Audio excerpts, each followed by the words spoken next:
ले पकड़ तेरे बर्तन। आज पहली बार उस आश्रम में गया था और मुझे ये मिला। आज के बाद ना तो मैं वहाँ जाऊंगा और ना ही तुम्हें जाने दूंगा।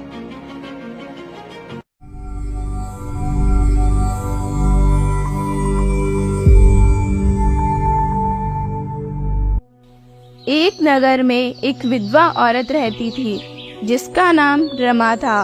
रमा का एक श्याम नाम का पुत्र था। रमा अकेली ही जीवन निर्वाह के लिए काम करती थी क्योंकि श्याम गलत संगति में पड़ गया था और चोरी और नशे करने लगा था। रमा गांव में दूध बेचकर अपना गुजारा चलाती थी। बेटा, अब थोड़ा मेरे साथ काम में भी हाथ बांट ले। नहीं माँ, मुझे दोस्तों के साथ खेलने जाना है। बेटा, कभी तो कुछ काम कर लिया कर। सारा दिन दोस्तों के साथ नशा ही करता रहता है। पूर्ण परमेश्वर की रजा से उस शहर में एक प्रसिद्ध साधु आए हुए थे। नगर से कुछ दूर पर एक कुटिया में वे साधु रहते थे। नगर के सभी भक्तों ने अपने गुरुदेव के भोजन भंडारे के लिए अपने अपने दिन बांट रखे थे। रमा की पड़ोसी भी उन महात्मा की भक्त बन गई थी। एक दिन लक्ष्मी का भोजन की सेवा का दिन आया। लक्ष्मी के घर दूध खराब हो गया था। अगर गुरुदेव को खीर नहीं खिलाई तो मेरी सेवा अधूरी ही रह जाएगी। एक काम करती हूँ, रमा के यहाँ से ले आती हूँ। उसके यहाँ दूध काफी है, वह बेचकर भी आती है। राम राम बहन, कैसी हो? मैं ठीक हूँ बहन, आप सुनाओ। मैं भी ठीक हूँ। श्याम नहीं आया क्या अभी? कहाँ आया बहन, मैं तो बस इसी के कारण दुखी रहती हूँ। कभी तो आधी रात को आता है तो कभी आता ही नहीं। नशे में न जाने कहाँ पड़ा रहता है। परेशान हो चुकी हूँ। रो मत बहन, भगवान उसे जरूर सुधारेगा। क्या हुआ बहन, आप किस काम आई थी?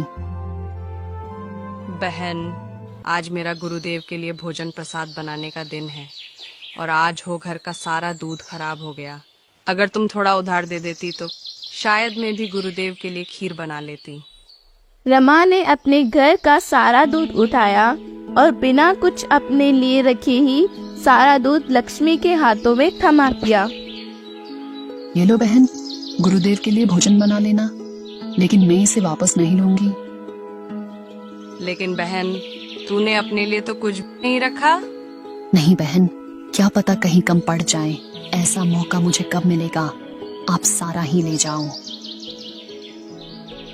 लक्ष्मी बहुत प्रभावित हुई और सोचती ही रह गई।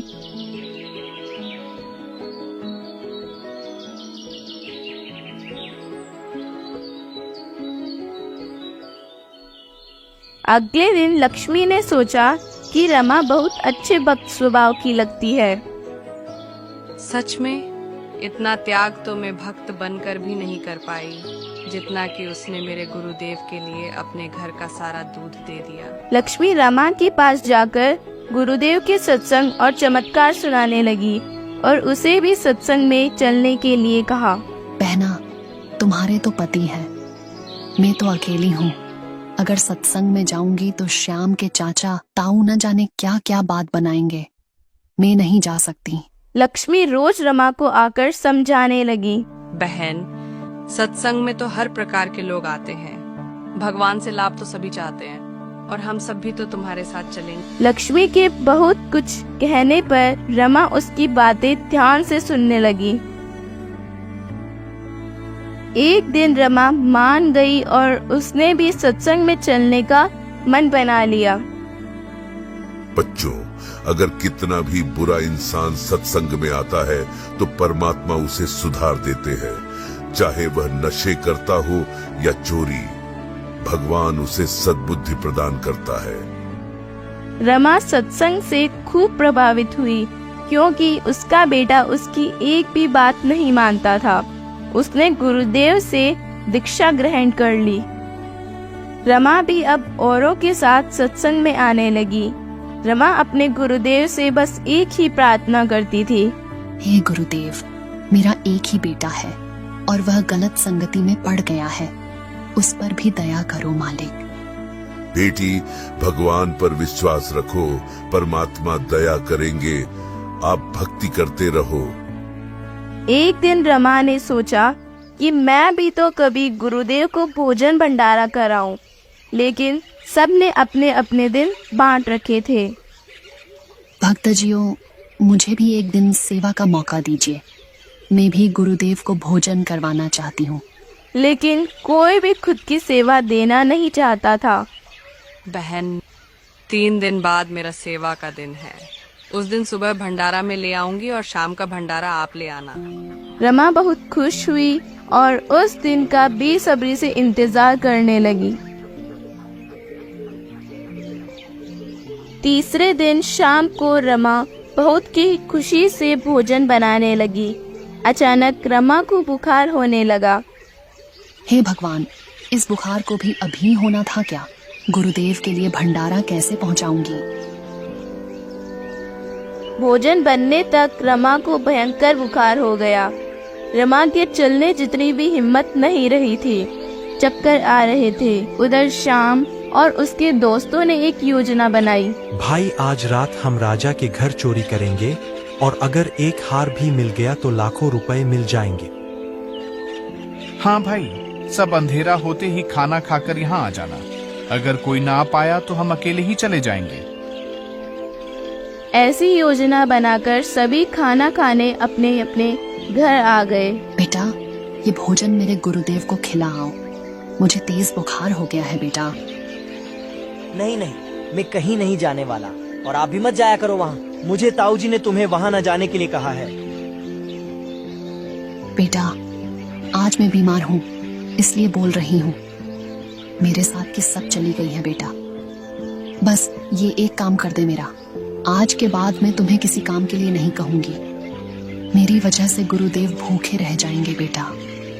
मैं कितनी पापीन हूँ, गुरुदेव को भोजन भी नहीं करा पाई। अगर खाना नहीं पहुँचा तो माँ सारी रात रो रो कर काटेगी। चल जल्दी से खिलाकर आ जाता हूँ। अभी तो कुछ उजाला सा ही है। ला दे, कहाँ है गुरुजी का खाना? उसने खाना उठाया और आश्रम की ओर चल पड़ा। आश्रम पहुंचा। आज तो भगवान ने रमा की सुन ही ली। उसका बेटा जो खाना लेकर आया है। हाँ, बेचारी रोज यही दुआ करती थी। गुरुदेव कहाँ है? उन्हें खाना खिलाना है। थोड़ी देर बैठ जाओ बेटा, अभी आ जाएंगे। गुरुदेव, ये रमा का बेटा श्याम है। भंडारा यही लेकर आया है। अच्छा बेटा, अपना जीवन बहुत छोटा होता है, इसे व्यर्थ नहीं गंवाना चाहिए। परमात्मा की भक्ति के साथ नेक काम करना चाहिए। चोरी और नशे जीवन नाशक होते हैं बेटा। ज्यादा समय खराब मत करो। मुझे ऐसे ज्ञान की जरूरत नहीं है। मुझे देर हो रही है, जल्दी से खाना खा लो। ये तो बड़ा निकम्मा बालक है। कोई नहीं बेटा, परमात्मा तुम्हें सद्बुद्धि प्रदान करे। भोजन करने के बाद श्याम ने बर्तन उठाए और पूरी गति से घर की ओर चल पड़ा। आज तो पक्का देर हो गई। जल्दी कर, वरना आज चोरी करने नहीं जा पाएगा। हे भगवान, ये क्या हो गया? मर गया रे। अब तो किसी भी हाल में चोरी के लिए नहीं जा पाऊंगा।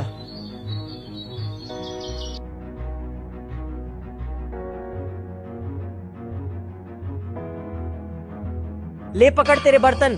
आज पहली बार उस आश्रम में गया था और मुझे ये मिला। आज के बाद ना तो मैं वहां जाऊंगा और ना ही तुम्हें जाने दूंगा। हे भगवान, इससे आज ही कांटा लगना था क्या? अब मैं कैसे सत्संग में जाऊंगी? ये निकम्मा अब मुझे भी नहीं जाने देगा। शाम को पट्टी बांधी और दोनों सो गए। उधर शाम के दोस्तों ने कुछ देर उसका इंतजार किया। भाई, मुझे नहीं लगता श्याम अब आ पाएगा। हाँ, सही कहा तूने। चलो हम तो चलते हैं। तीनों राजा के महल में चोरी करने चल पड़े। वहां उन्हें सैनिकों ने पकड़ लिया।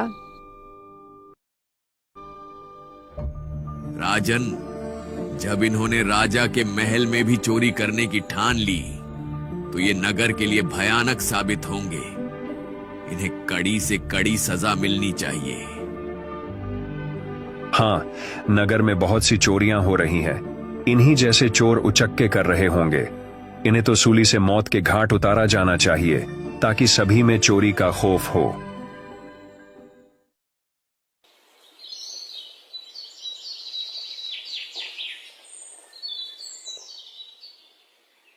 आज शाम इन्हें सूली से मरना है। इन्हें पूरे नगर में घुमा दो कि इन्हें चोरी का क्या दंड मिला है, ताकि कोई और चोरी करने का दुस्साहस ना करें। सैनिक उन्हें लेकर घुमाने निकल पड़े। उधर रमा ने शाम का कांटा निकाल दिया और शाम अपनी माँ पर ताने कस रहा था। भला ऐसे भी कोई संत होते हैं जिनके आश्रम में जाने से किसी को कष्ट मिले? बेटा, भगवान जो करता है करता है। अच्छा, मुझे कांटे की इतनी पीड़ा हो रही है, वो ठीक है?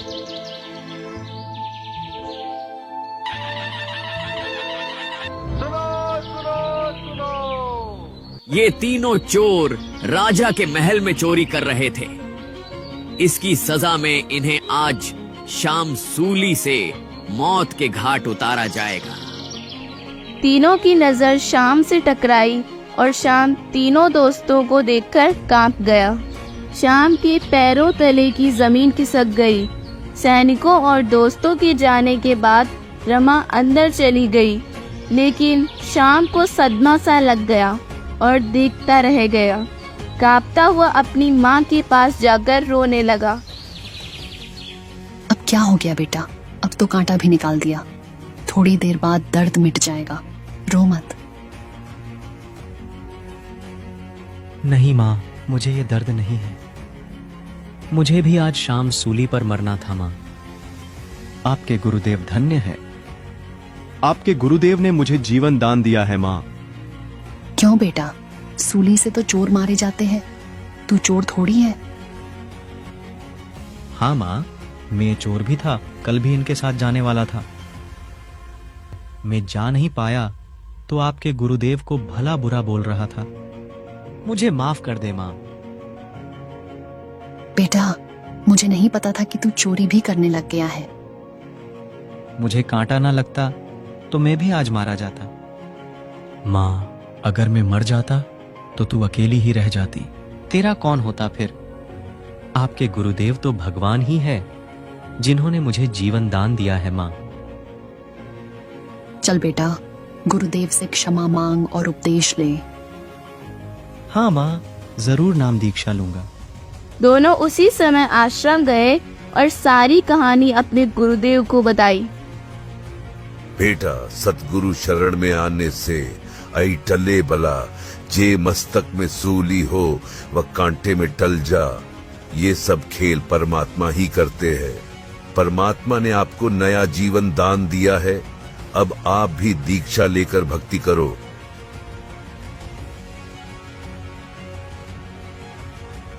ये अनमोल ज्ञान जगत गुरु तत्वदर्शी संत रामपाल जी महाराज के सत्संगों का अंश मात्र है।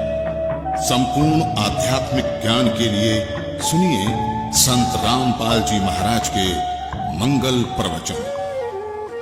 आप संत रामपाल जी महाराज जी के मंगल प्रवचन संत रामपाल जी महाराज एप्लीकेशन पर भी सुन सकते हैं तथा उनके द्वारा लिखी पुस्तकें भी डाउनलोड कर सकते हैं।